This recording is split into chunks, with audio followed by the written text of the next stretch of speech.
آپ کا پولیو اس وقت صرف پاکستان ایسا دنیا میں ملک ہے جس کے پانی میں پولیو رہ گیا، باقی اور کہیں پہ بھی نہیں رہا ہے. اگر آپ دیکھیں تو اس کی کیا وجوہات ہیں. مین وجوہات وہ گندگی ہے.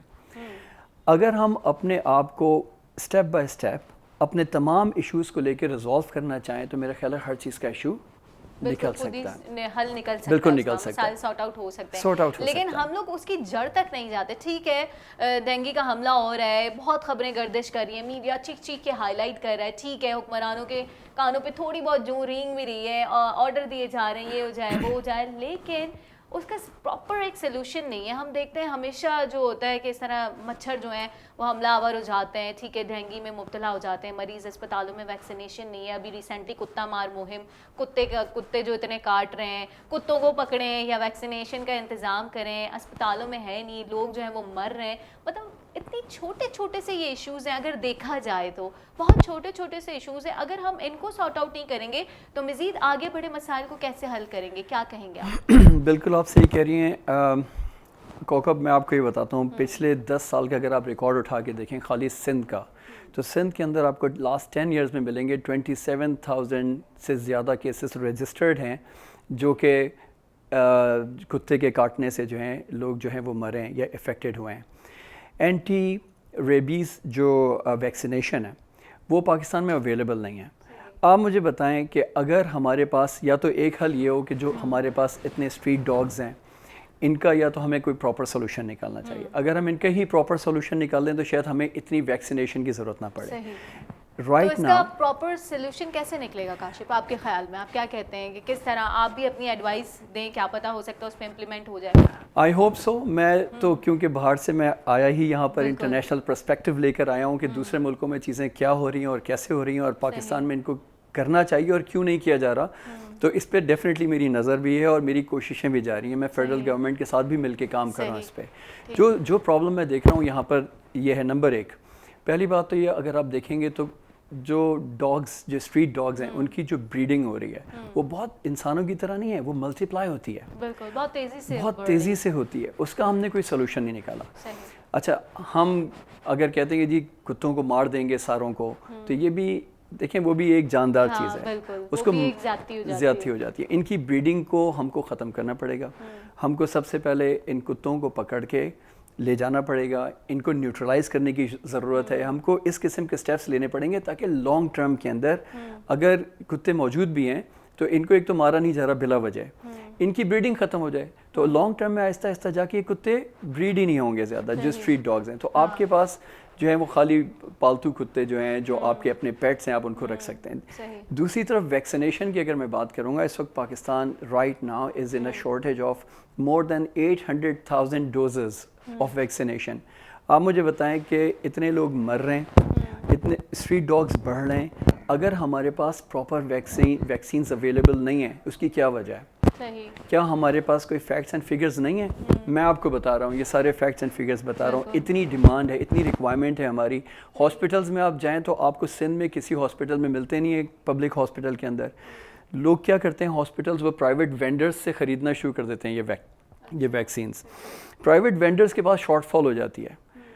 اگر آپ دیکھیں انڈیا کے اندر 35% یہ کیسز آتے ہیں جو ریبیز کے کیسز ہیں جہاں پہ اینیمل بائٹ کرتے ہیں اور اس سے یہ ہوتا ہے. تھائی لینڈ اتنا پروڈیوس کرتا ہے جن کو اپنا ریکوائرمنٹ ہوتا ہے. اچھا میں نے کچھ دنوں پہلے سوشل میڈیا پہ ایک میں کلپ بھی دیکھ رہی تھی کہ کتے ڈاگ جو کاٹتے ہیں ان کے اپنے ہی لعاب میں سے ہم میڈیسن بنا سکتے ہیں، کچھ اس طرح کا میں دیکھ رہی تھی. تو آپ کو لگتا نہیں ہے کہ مطلب اس طرح کچھ ہمیں ریسرچ کرنا چاہیے کیونکہ ہمارا ریسرچ نیٹ ورک جو ہے وہ کافی لو ہے؟ مجھے اس کے بارے میں علم نہیں ہے کہ کس چیز سے ویکسین بنتی ہے، لیکن میں یہ کہتا ہوں کہ پاکستان کے اندر بہت اچھے برینز ہیں، بہت ساری فارماسیوٹیکل کمپنیز بھی ایگزسٹ کرتی ہیں. اگر ہم اس کو پراپر ریسرچ اینڈ ڈیولپمنٹ کے اندر لے کے جائیں گورنمنٹ کی سطح کے اوپر اگین اور اس کے اوپر کام کیا جائے، دیکھیے یہ ہماری ایک نیڈ ہے.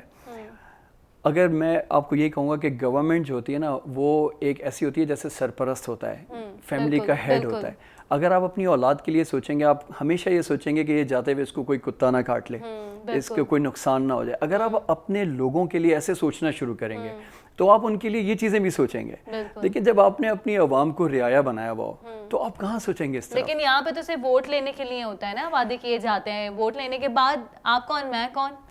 ویل چیزیں آپ کے سامنے ہی ہیں کہ ووٹ لینے کے لیے بہت ہوتی ہے. کیونکہ ہم دیکھتے ہیں ایسا سنتے بھی ہیں عوام کا جو سینیریو ہے, ہم نے کیا وزٹ بھی کیا, لوگوں سے پوچھا بھی, تو لوگ وہ یہی کہتے ہیں کہ جب الیکشن ہوتے ہیں وعدے کیے جاتے ہیں لیکن بعد میں وہ وعدے جو ہیں وہ وفا نہیں کیے جاتے, وہ باتیں وہیں کی وہیں رہ جاتی ہیں, کچھ اس پہ امپلیمنٹ نہیں ہوتا. عوام کے بارے میں نہیں سوچا جاتا, صرف کرسی کرسی کرسی ہی ہوتا ہے. اقتدار کے بارے, اقتدار کی جنگ ہے یہ.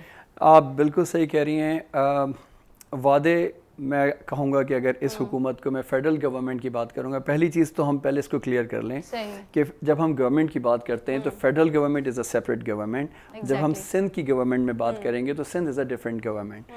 سندھ گورنمنٹ کے اندر جو ہے وہ فیڈرل کا کوئی اتنا اثر و رسوخ ہے نہیں, کیونکہ سندھ گورنمنٹ کو اگر آپ اٹھا کے دیکھیں, یہ مسائل میں آپ کو زیادہ تر سندھ کے اس لیے بتا رہا ہوں کیونکہ ابھی آپ کو پتہ ہے شکارپور اور لاڑکانہ کے اندر یہ واقعہ ہوا کہ ایک چھوٹے سے بچے کو 8-10 سال کے بچے کو کتے نے کاٹا, اور کاٹنے کے بعد اس کے لیے ویکسین نہیں تھی. جب تک وہ ان کو کراچی لے کر آئے وہ بچہ اس کی بھی ہو گئی. اسی طرح ایک اور نوجوان اس کا انتقال ہوا ہے, میرے خیال ہے یہ لاسٹ ویک کی بات ہے. بہت سارے کیسز ایسے سامنے آئے, بہت سارے کیسز ہیں. اب آپ مجھے بتائیں ونس اگین, کیا یہ وہ ایسی چیزیں ہیں کہ جس کے اوپر آپ کا اور میرا دماغ نہیں سوچ سکتا؟ کیا یہ ہماری بیسک نیڈز کا حصہ نہیں ہے؟ لیکن اگر کوئی حکمران یہاں پہ اتنے سالوں حکومت کرنے کے باوجود بھی اس کی طرف توجہ نہیں دے رہا تو اس کی دو وجوہات ہی ہو سکتی ہیں. یا تو وہ حکمران کرپٹ ہے یا انکمپیٹنٹ ہے.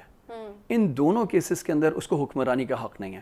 عوام لیکن جو لوگ کہتے ہیں سندھ ہمارا ہے, سندھ ہمارا ہے, جو سندھ کی جنگ ہے, تو ان کو بھی تو سوچنا چاہیے کہ سندھ میں ہو کیا رہا ہے. ہم اپنی جگہ کا ہی خیال نہیں رکھ رہے تو ہم ایکسپیکٹ کیسے کر رہے ہیں کہ سندھ ہمارا ہے.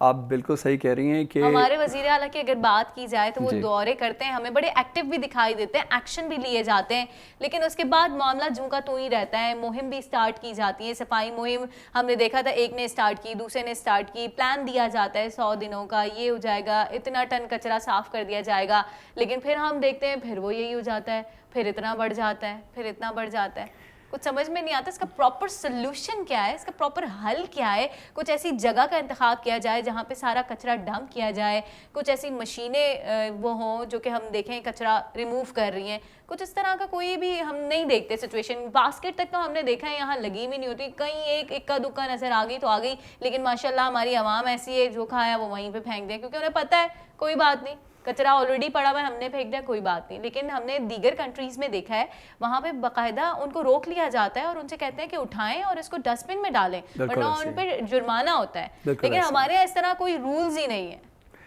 دیکھیے it's a two way traffic. ابھی آپ نے صفائی کا تذکرہ کیا, پچھلے دنوں فیڈرل منسٹر علی زیدی صاحب نے ایک کیمپین رن کی تھی لیٹس کلین کراچی کے نام سے. اس کیمپین کے اندر میں بھی اس کو لک آفٹر کر رہا تھا, مجھے اس کے اندر بڑی ذمہ داری دی گئی تھی, تو میں خود انوالو تھا کافی کاموں کے اندر. میں نے یہ دیکھا ونس اگین کہ کام کروانا شروع کیا, نالوں کی صفائیاں ہو گئی, صفائی کر کے کچرا باہر پھینکا گیا, تو اندازہ ہمیں یہ ہوا کہ ڈیلی 11,000 سے 14,000 ٹن کچرا کراچی کے اندر پھینکا جاتا ہے جو نکلتا ہے. اس کچرے کو مینٹین نہیں کیا جاتا. اچھا میں آپ کو یہاں پر یہ کہوں گا کہ یہ کام فیڈرل کا تھا نہیں, یہ سندھ گورنمنٹ کا کام تھا. اس کی وجہ یہ کہ ان کو ہر سال 5 ارب روپیہ دیا جاتا ہے اسی کام کے لیے. وہ 5 ارب کہاں استعمال ہوتا ہے میری سمجھ نہیں آتی. کچرے کو مینیج کرنے کے لیے ایک سسٹم ہے. Once again I will come with international perspective. آپ مجھے بتائیں دنیا کے اندر ہر جگہ کچرا نکلتا بھی ہے, لیکن کچرے کو ایک سسٹم کے تحت مینیج کیا جاتا ہے. میں آپ کو تھوڑا سا مجھے ٹائم دیجیے گا, میں آپ کو ایکسپلین کرتا ہوں. صحیح. کاشف یہاں پہ ہمیں پتہ ہے کہ آپ کا امپورٹنٹ کوسچن ہوگا, لیکن بریک بہت ضروری ہوتا ہے, تو بڑھتے ہیں ناظرین ایک بریک کی جانب.